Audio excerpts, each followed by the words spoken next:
The idea that cats have secret conversations, little discussions just out of our earshot, is a persistent one. We see two cats staring at each other from across a yard, and it feels like a silent, tense negotiation is taking place.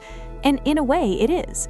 But they aren't talking in the way we understand it, with grammar and syntax to discuss the past or future.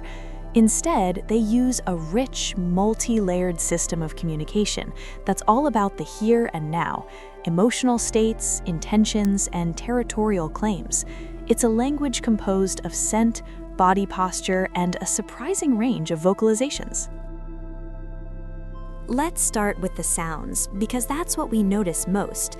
The classic meow is probably the most misunderstood cat vocalization. For the most part, adult cats don't meow at each other. It's a behavior they almost exclusively reserve for humans. The meow is, fundamentally, a kitten's tool. A kitten meows to get its mother's attention, to say, "I'm hungry, I'm cold, or I'm lost." And what they've learned in their thousands of years of living alongside us is that we are perpetually like their mothers. We respond to that kitten-like cry, so they never grow out of it. An adult cat meowing at a person is essentially reverting to kitten behavior to solicit a response, whether it's for food, attention, or to be let outside. It's a brilliant piece of interspecies adaptation. When cats do vocalize with each other, they use a different set of sounds. There's the trill or the chirp, a short, rising sound they make with their mouths closed. A mother cat uses this to call her kittens to follow her. It's a friendly, non-threatening greeting, and you'll often hear adult cats use it with each other or even with their favorite humans as a way of saying hello or come here.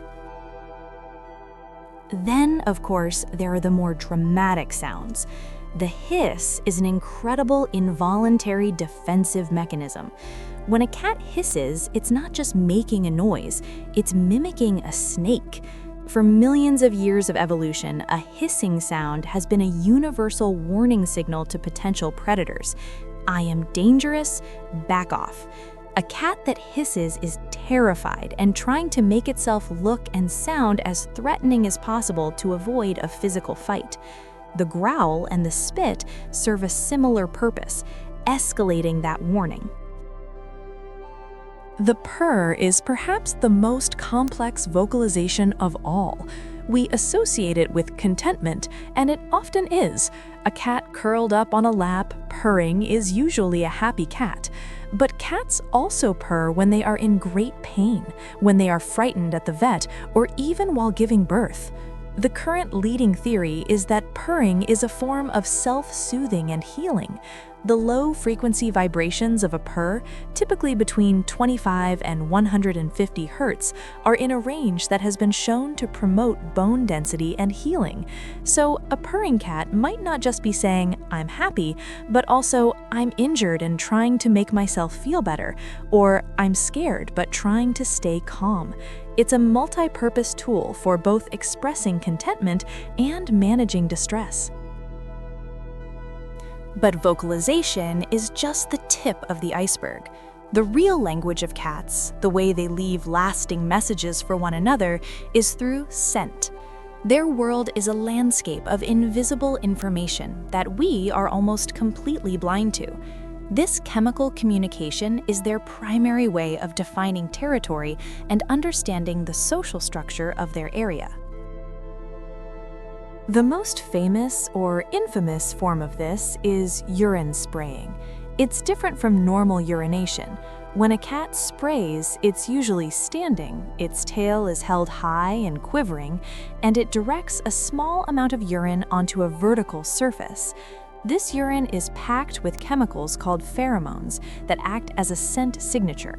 It's a calling card that tells other cats a huge amount of information: who was here, when they were here, their gender, their reproductive status, and even their social standing. It's a territorial billboard that says, "This is my space." A much more subtle and affectionate form of scent marking is what's called bunting. Cats have scent glands all over their bodies, but they're particularly concentrated on their faces, on their chins, the corners of their mouths, their cheeks, and their foreheads. When a cat rubs its face against you or the leg of a chair or another cat, it's depositing these facial pheromones. This is an act of claiming ownership, but in a friendly, familiar way. When they rub against you, they are essentially marking you as part of their inner circle, their family. They are creating a shared group scent. This is also why they'll rub against a new object in the house to cover the strange smells with their own and make it familiar. You see this group scent creation in action with a behavior called allomarking. This is when two friendly cats rub their bodies, faces, and tails against each other. They are deliberately intermingling their individual scents, creating a single communal smell. This unique colony scent helps them instantly identify members of their social group versus strangers. It's a chemical uniform that says, "We belong together." Even scratching has a scent component. While it's great for sharpening claws and a good stretch, it's also a powerful marking behavior. Cats have scent glands in their paws, so every time they scratch a post or the arm of a sofa, they are leaving not only a visible mark, but also a scent signature.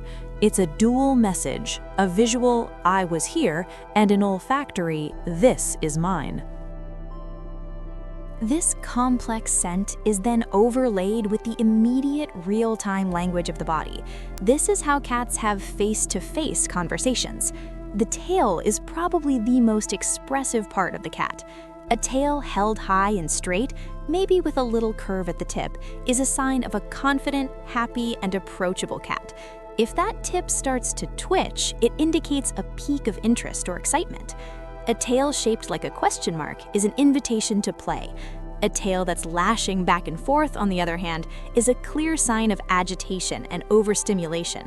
A tail tucked between the legs means fear or submission, while the classic bottle brush tail, fluffed up to twice its normal size, indicates extreme fear or aggression. The cat is trying to make itself look bigger and more intimidating. The ears are like little satellite dishes for emotion. Pointed forward, they signal alertness and interest. Turned to the sides, often called airplane ears, they show irritation or anxiety. Flattened back against the head is a sign of fear and defensiveness, protecting them from potential claws in a fight. And, of course, they can swivel independently to pinpoint the source of a sound. A cat's eyes are just as communicative. The slow blink is one of the most wonderful signals a cat can give. In the animal world, a direct, unbroken stare is a threat. By slowly closing their eyes in your presence, a cat is showing immense trust. They're telling you they feel safe enough to lower their guard. It's often called a cat kiss, and slowly blinking back is a way to return the sentiment. Conversely, wide, dilated pupils can mean fear or high excitement, while constricted slit-like pupils can indicate aggression or intense focus just before a pounce. Putting it all together, you can see how these signals form a coherent language. Imagine two cats meeting. A friendly cat might approach with its tail held high, a slight trill in its throat, ears forward, and offer a slow blink. It might then turn its head to the side to offer its cheek for a sniff or initiate some allomarking. This is a clear communication of peaceful intent. In contrast, a hostile encounter would look very different. The aggressor might approach with a stiff-legged walk, its tail held low and twitching. It would stare directly, its pupils constricted, and its ears would be flattened. It might let out a low growl. The other cat, if it's feeling defensive, might crouch low to the ground, its tail tucked, its ears flat, and its fur standing on end. It might hiss as a warning. Every part of their body is contributing to the conversation, signaling intention and emotional state with incredible precision. This isn't a discussion about what they had for breakfast. It's a negotiation of space, status, and safety. And for them, it's a matter of life and death. Understanding this language doesn't just demystify their behavior, it allows for a deeper appreciation of the complex social lives they lead, often right under our noses.